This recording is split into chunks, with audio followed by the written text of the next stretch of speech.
Bom, e para falar mais sobre essa visita de Lula à França e essas expectativas para o acordo da União Europeia com o Mercosul, eu chamo agora a diretora de Relações Internacionais da CNA, Suemi Mori, que já está aqui comigo. Suemi, muito bom dia para você. Seja bem-vinda aqui na nossa programação. Obrigada, Débora, pelo convite para estar aqui. Vamos lá, né? Tentar entender um pouco, porque esse acordo não é de ontem, né? Que a gente vê tratativas para poder tentar destravar esse acordo, Suemi, mas como que a CNA avalia agora o cenário atual para a conclusão do acordo União Europeia-Mercosul, né? Ainda nesse ano de 2025, principalmente depois dessas declarações mais otimistas do presidente Lula, mas em contrapartida ainda tendo uma visível resiliência do presidente francês, que é um dos que levanta essa bandeira de defender realmente a agricultura local.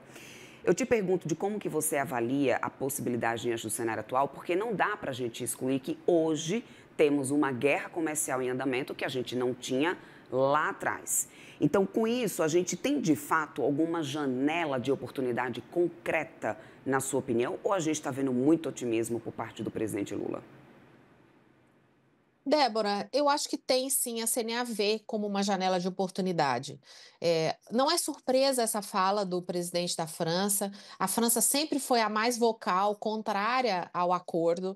Então, isso não é novidade. Na conta que a gente que mexe com o comércio internacional faz, que é a conta do número de votos que é necessário para que esse acordo seja ratificado, a gente sempre contou a França como não. Então, não tem novidade nenhuma em relação a isso. Eu acho que 2025 é um grande otimismo, né? A gente imagina que seja 2026 muito mais pelo processo legal que ele tem que ainda passar lá na Europa e aqui no Mercosul também, falando especificamente de Brasil. Existe uma tramitação que tem que ser feita ainda e existe um fiel da balança aí que a gente fala que é a Itália, que não é a França, porque a França sempre foi contra, né? Na conta que a gente faz, se a Itália, por exemplo, for contrária ao acordo, esse acordo realmente não será ratificado na União Europeia. E a Itália não falou ainda, não se declarou ainda, nem ela disse que a presidente da Itália, a Meloni, ela sempre diz que o acordo precisa de alguns ajustes. Então, a discussão na Itália, por exemplo, é com relação a um fundo de compensação para os agricultores italianos, que seriam possivelmente prejudicados em relação ao acordo. Então, não é novidade nenhuma essa declaração do presidente Macron. Bom, uma das falas, em um dos momentos ali de falas do Macron, no discurso dele, ele fala sobre a cláusula espelho. Até anotei aqui para poder não esquecer o nome dessa cláusula, né? E ele fala sobre essa cláusula para poder garantir padrões ambientais e sociais. Nesse discurso, essa cláusula levanta alguma preocupação para o agronegócio brasileiro, na tua visão? Há risco de que, por exemplo, essas exigências acabem limitando o acesso de produtos agropecuários no Mercosul ao mercado europeu? Só para explicar o que é cláusula espelho, então a Ótimo. cláusula espelho seria o quê? Seria você pegar as regulamentações e os normativos europeus para a produção agropecuária europeia. Então, Uhum. ali você está falando por exemplo, se a gente fala de Brasil, a gente está falando do Código Florestal, a gente está falando de normativos em relação à aplicação de defensivos agrícolas. Então, é você pegar esses normativos que tem lá e aplicar aqui ou no resto do mundo. Essa tentativa da União Europeia de fazer com que haja cláusulas espelhos nos acordos, e não só nos acordos, mas nas próximas regulamentações deles, obrigando que outros países também cumpram as mesmas normas deles, não é novidade também, tá, Débora? Essa discussão já existe e ela não faz o menor sentido. Por quê? Porque os padrões de produção entre os países, eles são diferentes. Então, a gente está falando de uma produção na Europa, de uma produção de clima temperado. Uma produção onde, por exemplo, na Ucrânia, que é um grande produtor de grãos deles, tem 100 dias que tem neve, 100 dias com temperatura abaixo de zero. E no Brasil, a gente está falando de menos de um dia por ano, a média anual nossa. Por que o inverno é tão importante? Porque o inverno, por exemplo, eu estou dando esse exemplo, porque ele é considerado como se ele fosse um defensivo natural, porque ele mata as pragas. Nós não temos aqui. Nós somos uma agricultura de clima tropical. Então, a gente faz até 3 safras na mesma área. A União Europeia faz uma só. Então, não faz sentido você falar dos dois lados, não só da União Europeia para cá, como nós para lá também. Se a gente começar a dizer o seguinte, que a gente tem que aplicar as mesmas normas nossas aqui para a União Europeia, também não faz sentido, porque o modelo de produção é diferente. Bom, essa guerra tarifária, né, de Donald Trump com a China, também esse recente aumento de tarifas sobre o aço e alumínio, aumenta ou reduzem, né, na visão da CNA, esse apetite da União Europeia em busca de concluir o acordo com o Mercosul como talvez uma alternativa estratégica de diversificação comercial, porque nesse momento eu acho que todos os países estão buscando alternativas, né, diante dessa pressão dessa guerra comercial encabeçada por Donald Trump.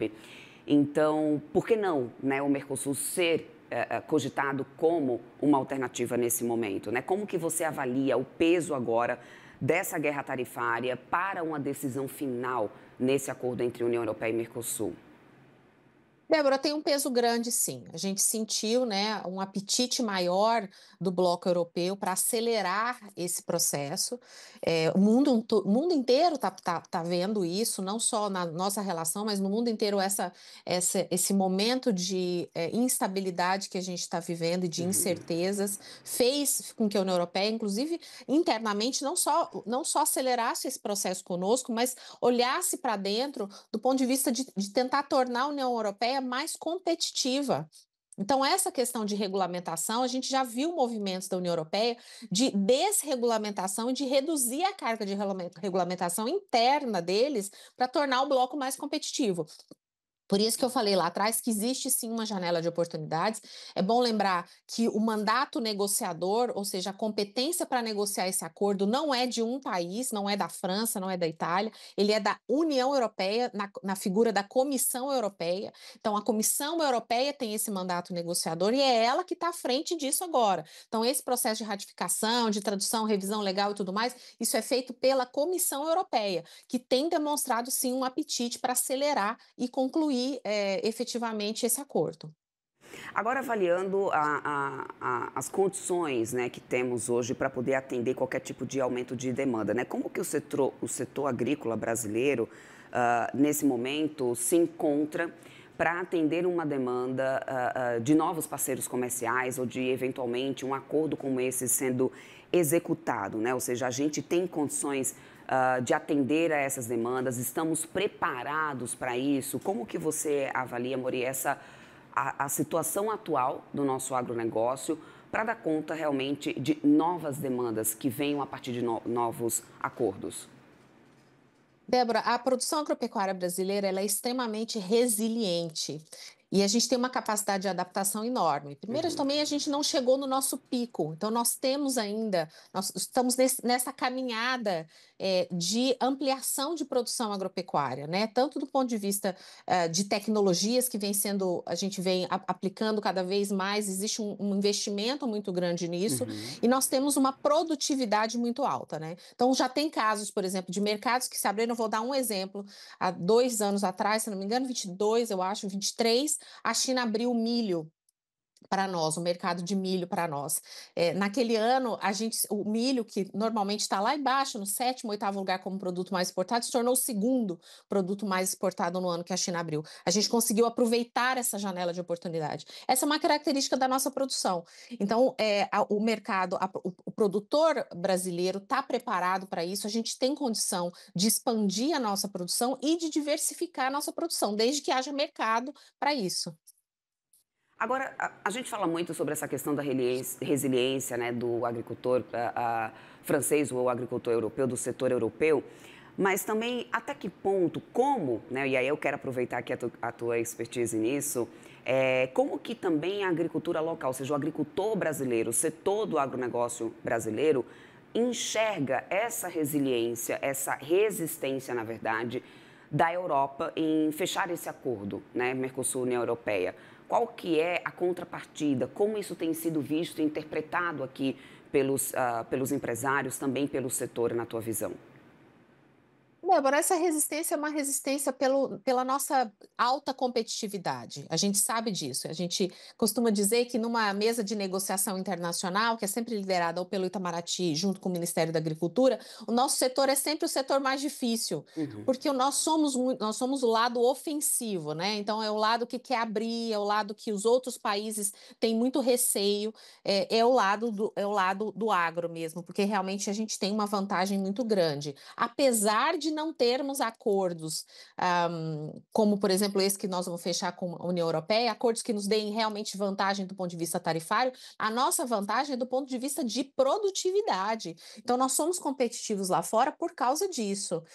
Então, a resistência não é só a resistência da União Europeia. Eu quero te dizer que em outros acordos que ainda não, que estão andando ainda, ou que talvez nem vão andar, o setor de maior discussão e de maior preocupação dos outros países é o setor agropecuário brasileiro.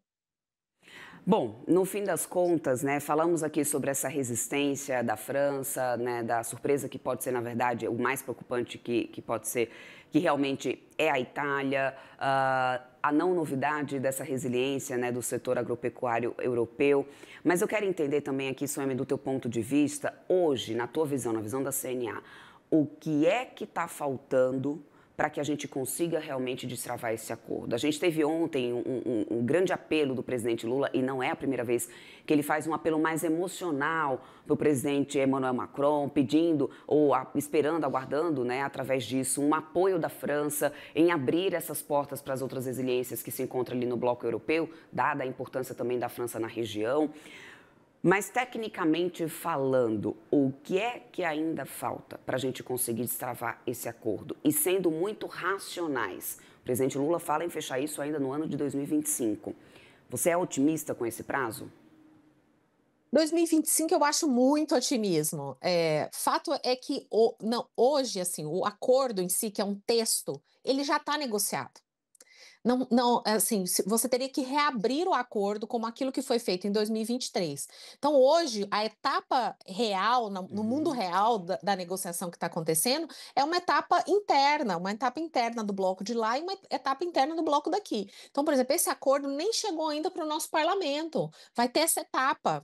Então, hoje ele está correndo um rito.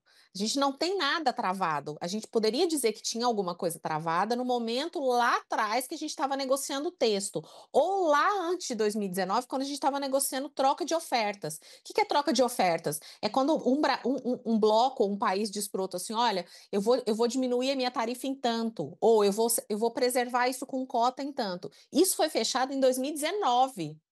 Depois, quando reabriu em 2022, 2023, e aí foram discutidos outros capítulos, o capítulo de comércio e desenvolvimento sustentável, por isso que não faz sentido agora a gente falar disso, porque isso já foi negociado.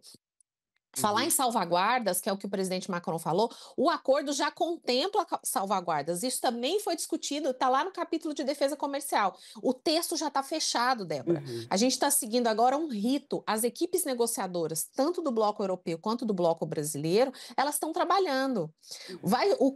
A gente coloca como momento-chave esse momento da votação. Esse momento que lá na União Europeia precisa ter a maioria, então eles têm uma conta que precisa ter, e a gente fez essa conta, por isso que eu trouxe a questão da Da Itália, Itália. entendeu? Então é esse momento lá, mas a gente não chegou nele ainda. Então, Esse rito está obviamente, cumprindo o tempo normal, se assim a gente pode Esse dizer, está rito, dentro esse do rito está padrão. cumprindo. Esse rito está cumprindo, inclusive de uma maneira até rápida, porque depois de tantos anos, né? O ano passado fez 25 anos Isso. do início, então é muito tempo. Então, as equipes negociadoras brasileiras, falando de Brasil especificamente, estão dedicadas a essa conclusão dessa etapa e desse rito, e depois ele vai chegar para o parlamento, para a votação, cada um dos outros países, mas ele, por exemplo, se o Brasil votar a ratificação, ele pode entrar, e a União Europeia, claro, ele pode entrar em vigor bilateralmente. Eu não preciso esperar a Argentina, por exemplo, Paraguai, para poder entrar em vigor. Eu consigo fazer esse acordo entrar em vigor. Então, o rito está andando. Beleza, vamos esperar então para ver o que vem pela frente desse rito e se realmente, com todo esse otimismo, o presidente Lula consegue mudar alguma coisa ou acelerar alguma coisa ou não. Suemi, muito obrigada, eu quero agradecer aqui tua participação conosco, o teu tempo, sempre bem-vinda aqui na nossa programação. Até uma próxima. Obrigada, Débora. Até mais.